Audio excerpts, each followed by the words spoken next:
सोनीपत की अनाज मंडी में गेहूं खरीद को लेकर माहौल गर्मा गया है। 1 अप्रैल से शुरू हुई खरीद और नए नियमों से नाराज कांग्रेस नेताओं ने प्रदेश अध्यक्ष राव नरेंद्र की अगुवाई में मंडी पहुंचकर हालात का जायजा लिया। नेताओं ने मीडिया के जरिए सरकार को चेतावनी दी। कहा कि अगर नए खरीद नियम वापस नहीं लिए गए तो बड़े स्तर पर आंदोलन और कठोर फैसले लिए जाएंगे। इस दौरान कांग्रेस नेता सिकंदर दहिया ने कहा कि जो किसान देश को अन्न देता है आज वही परेशान है। वहीं अभिनव शर्मा ने कहा कि हरियाणा जैसे प्रदेश में ऐसे फैसले लेना बेहद दुर्भाग्यपूर्ण है और सरकार किसानों के साथ अन्याय कर रही है।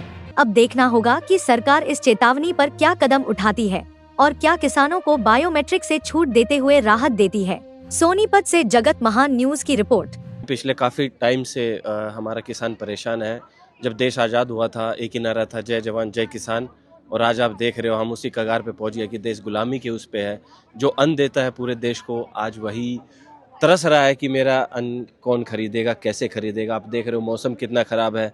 किसान को एक परेशान करने की साजिश चल रही है ये, क्योंकि मोदी जी चाहते हैं कि ट्रंप यहाँ पर एग्रीकल्चर का ठेका ले ले। जिस हिसाब से उन्होंने इस बार की डील करी है, हमने देखा है एग्रीकल्चर में, डेयरी फार्म में, पोल्ट्री फार्म में यूएसए का पूरा इंटरफेयर रहेगा। वो साजिश शुरू हो गई है और आपने देखा होगा आज जो तारीख हो गई है तब तक 1 हफ्ते से ज़्यादा हो गया है और किसान यहाँ पर गेहूं पड़ा हुआ है और उसको खरीद नहीं हो रही है। कभी बायोमेट्रिक लगाना है, कभी ट्रैक्टर के कागज़ लेके आओ, कभी रजिस्ट्री लेके आओ ज़मीन की। तो इस तरीके से किसान को परेशान किया जा रहा है। 2 दिन का और अल्टीमेटम हम दे रहे हैं सरकार को। इसके बाद हम एक ज्ञापन सौंपेंगे, उसके बाद एक बड़ा आंदोलन होगा। और इस पूरे वर्ल्ड का सबसे बड़ा आंदोलन किसान आंदोलन था और वो इसी धरती पे था। तो आज एक चेतावनी दी गई है सरकार को कि आप इसका समाधान निकालें, अदरवाइज़ ये लोग बहुत बुरा हाल कर देंगे।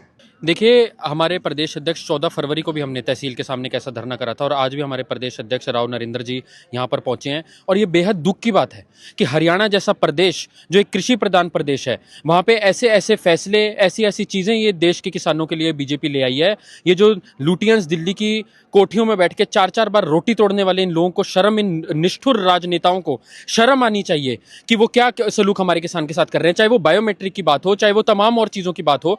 मतलब आप किसानी को तो छोड़ दो, कम से कम हमारा किसान हमारा देश का अन्नदाता है। हमारे लिए रोटी उनकी वजह से आती है। कम से कम उनको तो तुम बख्श दो। उनको भी इन्होंने ट्रंप के हत्थे चढ़ा दिया और उसके भी ठेके ये पार करने को हो रहे हैं। लेकिन हम कांग्रेसी अपनी आखिरी सांस तक इसकी लड़ाई लड़ेंगे और किसानों के हक में हम खड़े रहेंगे।